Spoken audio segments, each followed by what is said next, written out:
આજે આપણે વાત કરીશું ગુજરાતની એક એવી યોજના વિશે જેણે સાચા અર્થમાં ગ્રામીણ વિસ્તારોની આખી તસવીર જ બદલી નાખી. આ છે જ્યોતિગ્રામ યોજનાની વાત, જેણે લાખો લોકોના જીવનમાં પરિવર્તનનું અજવાળું પાથર્યું. પણ સવાલ એ છે કે આ યોજનાની જરૂરિયાત ઊભી જ કેમ થઈ? એ સમજવા માટે આપણે થોડું પાછળ જવું પડશે. એ સમયમાં જ્યારે ગામડામાં વીજળી એક લક્ઝરી ગણાતી હતી, કોઈ બેઝિક જરૂરિયાત નહીં. તો 2003 પહેલાંની વાસ્તવિકતા શું હતી? ગુજરાતના ગામડાઓમાં પરિસ્થિતિ સાચું કહું તો ખૂબ જ વિકટ હતી. અને આ માત્ર લાઇટ જતી રહેવાની વાત નથી, આ એના કરતાં ઘણું વધારે ગંભીર સંકટ હતું. જુઓ, સમસ્યાની જડ એકદમ સિમ્પલ હતી. ખેતી અને ઘર વપરાશ બંને માટે વીજળીની લાઇન એક જ. હવે આનાથી શું થતું? એક આખું વિષચક્ર શરૂ થઈ ગયું. એક તરફ વોલ્ટેજ એટલો બધો ફ્લક્ચ્યુએટ થતો કે લોકોના ટીવી, ફ્રીજ બળી જતા. બીજી તરફ ખેડૂતોને સસ્તી વીજળી મળતી એટલે પાણીનો એટલો બેફામ ઉપયોગ થવા લાગ્યો કે ગ્રાઉન્ડ વોટર લેવલ ચિંતાજનક રીતે નીચે જવા માંડ્યું. પણ આ તો થઈ ટેકનિકલ વાતો. આ બધાની અસલી કિંમત તો સામાન્ય માણસ ચૂકવી રહ્યો હતો નહીં? વિચારો, બાળકો સાંજ પછી ભણી જ ન શકે, હેલ્થ સેન્ટર્સ રાત્રે કામ ન કરી શકે, ગામડાના નાના મોટા ઉદ્યોગો તો વિકસવાની વાત જ ભૂલી જાઓ. સાચું કહું તો સાંજ પડતાની સાથે જાણે આખું ગામડું, આખી પ્રગતિ અટકી જતી હતી. તો આટલી બધી સમસ્યાઓ વચ્ચે એક ઉપાયની જરૂર હતી. એક એવા વિચારની જે દેખાવમાં તો સિમ્પલ હોય પણ એની અસર ક્રાંતિકારી હોય. અને બસ એ જ વિચાર હતો જ્યોતિગ્રામ યોજનાનો પાયો. પહેલાં શું થતું હતું? ઘર અને ખેતર બધું એક જ લાઇન પર. એટલે જેવો ખેડૂત પંપ ચાલુ કરે, આખા ગામની લાઇટ ડીમ થઈ જાય, જાણે કોઈએ વોલ્ટેજ ખેંચી લીધો હોય. જ્યોતિગ્રામ યોજનાએ બસ આ જ ગૂંચ ઉકેલી. એમણે ઘર માટે અલગ લાઇન આપી અને ખેતી માટે બિલકુલ અલગ લાઇન. બસ આટલો સિમ્પલ ફેરફાર, પણ એની અસર જબરદસ્ત હતી. આ જે ટેકનિક છે ને, એને ફીડર સેપરેશન કહેવાય. એકદમ સાદી ભાષામાં સમજીએ તો ખેતીની વીજળીનો રસ્તો અલગ અને ઘર, દુકાન, સ્કૂલની વીજળીનો રસ્તો અલગ. બસ આટલું જ.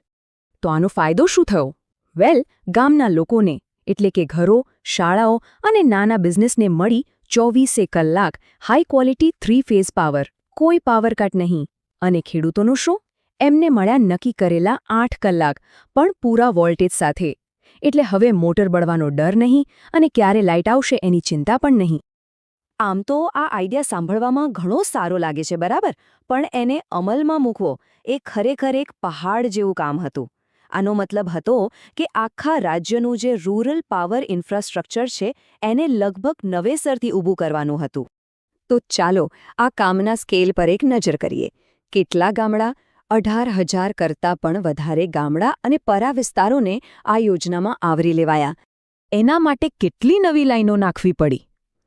1,10,000 કિલોમીટર. તમે કલ્પના કરી શકો છો? આટલું મોટું નેટવર્ક! અને આ બધું કેટલા સમયમાં થયું? આ ભાગ સૌથી વધુ આશ્ચર્યજનક છે. આટલું મોટું કામ પૂરું થયું માત્ર 1,000 દિવસમાં, 2003થી 2006ની વચ્ચે. અને આ બધા પાછળ ખર્ચ કેટલો થયો? લગભગ 1,300 કરોડ રૂપિયા. આ એક એવું રોકાણ હતું જેણે ગુજરાતના ગ્રામીણ પાવર ગ્રીડને હંમેશા માટે બદલી નાખ્યો. આ તો થઈ આંકડાઓની વાત. પણ આ પ્રોજેક્ટ ખાલી થાંભલા અને વાયર નાખવા પૂરતો સીમિત નહોતો. એની અસરો એટલી ઊંડી હતી કે એણે ગામડાઓ માટે ખરેખર એક નવા સૂર્યોદયની શરૂઆત કરી. આની સૌથી પહેલી અને કદાચ સૌથી મહત્વની અસર એ શિક્ષણ પર જોવા મળી.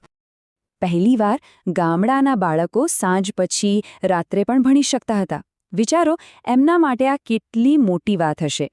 શાળાઓમાં કમ્પ્યુટર લેબ અને સ્માર્ટ ક્લાસરૂમ બનવા લાગ્યા. અને ધીમે ધીમે શહેર અને ગામડા વચ્ચે જે શિક્ષણની મોટી ખાઈ હતી એ પણ પૂરાવા લાગી. બીજો મોટો બદલાવ આવ્યો હેલ્થકેર સેક્ટરમાં.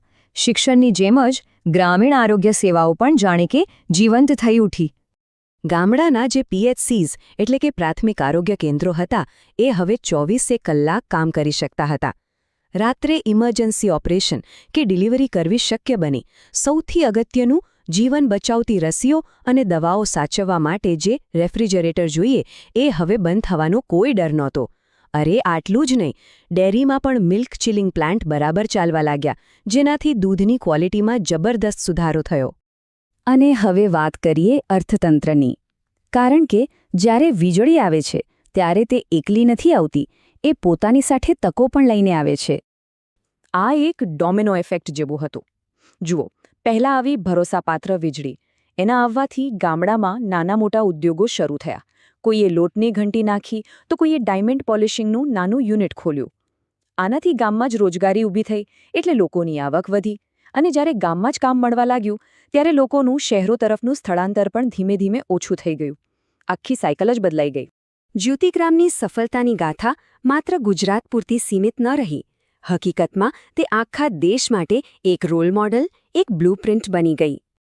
આ મોડેલ એટલું સફળ રહ્યું કે કેન્દ્ર સરકારે આના પરથી જ પ્રેરણા લઈને આખા દેશ માટે દીનદયાલ ઉપાધ્યાય ગ્રામ જ્યોતિ યોજના લોન્ચ કરી. એટલું જ નહીં, IWMI જેવી આંતરરાષ્ટ્રીય સંસ્થાઓએ પણ વખાણ કર્યા કે આનાથી પાણીની બચત પણ થઈ છે. અને આ બધાનું અંતિમ પરિણામ શું આવ્યું?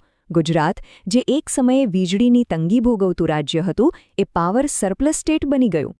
અને આ જ વાત આપણને એ શીખવે છે કે વીજળીનો મતલબ ખાલી એક બલ્બ ચાલુ કરવો એ નથી. વીજળી એ વિકાસનું અજવાળું છે. આ યોજનાએ સાબિત કરી દીધું કે એ માત્ર એક સુવિધા નથી, પણ એ શિક્ષણ, આરોગ્ય અને સમૃદ્ધિના દરવાજા ખોલતી એક માસ્ટર કી છે. અને આના પરથી એક બહુ જ રસપ્રદ સવાલ મનમાં આવે છે.